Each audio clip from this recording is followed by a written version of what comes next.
Hey guys, it's Ro from Gratitude, and yeah, we're recording. Thanks so much for letting me into your inbox. It means the world to me. This week's emails were about human thinking, human doing, and human being, and where the disconnect happens between those three. I think it was Wayne Dyer. You guys remember Wayne Dyer? He's passed away, but one of my favorite spiritual leaders, motivational speakers. He would always say that we're not humans having a spiritual experience, but we're spirit having a human experience. And sometimes we forget about that. We focus more on what we're doing and getting the job done, the outcome, the result, rather than the process. We focus on thinking through things. Now, the truth is that you might be a strategist. You might be an intellectual. You might have to do everything. You might be a single parent or the oldest child taking care of an ailing parent. So you have to do things. I get that. You know, yoga is not an anti-thought or anti-doing practice. But if that's all we're doing is thinking and doing, it loses its joy. For the past 2+ decades, I've been leading people through the practice of yoga. And every person that comes to yoga is stressed out.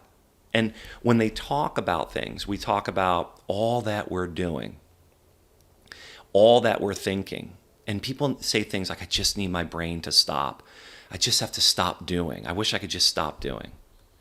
And it works. They feel better because you take your shoes and socks off, which is a ritual. But what's really happening is we're removing our masks. People come into the yoga studio with their professional attire on. Some people look pretty sharp. I had a gentleman come in the other day, had a suit and tie on with his partner who had a beautiful blouse on. I mean, these guys look sharp. Then they took it off. They left their professional stuff with their shoes and socks. They came onto the yoga mat and they started to breathe. So not knowingly, people are removing their masks, their social masks, their professional masks, and coming into their human beingness, their breathing. And when they walk out of the studio, they feel better. But the challenge is, and I call it binging and purging. We come in and we purge the stress. Then we go back out into the world, we binge on it again. In the emails this week, I introduce a concept called Lila. Now, Lila is a Sanskrit word, and it's loosely translated as a divine play. But not a play like something that's trivial or childish, but a play like a divine presentation that the universe, everything you see is being presented for our enjoyment. And you're a part of the divine play as well. Like you're a human being. Now here's why we oftentimes include this concept of Lila in our classes.